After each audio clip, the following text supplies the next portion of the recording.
মানুষ যত্নে নয়, ইচ্ছে থাকে। কত মানুষ হারিয়ে গেছে জীবনের ভিড়ে।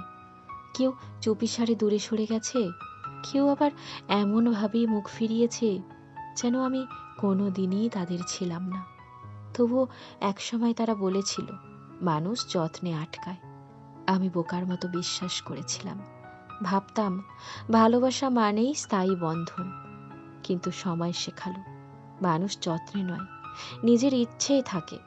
থাকতে চাইলে হাজার কষ্টেও পাশে থাকে, আর যেতে চাইলে একটি মাত্র কারণও লাগে না। যতই ভালোবাসা দাও, যতই আগলে রাখো স্নেহে, যে থাকতে চায় না সে একদিন ঠিকই চলে যায়। সবচেয়ে কষ্ট হয় তখনই, যখন বুঝতে পারো তুমি যত্নে ধরে রাখতে চেয়েছিলে আর সে খুঁজেছিল মুক্তি তোমার হাত ছেড়ে। তাই মানুষ যত্নে নয়, ইচ্ছে থাকে।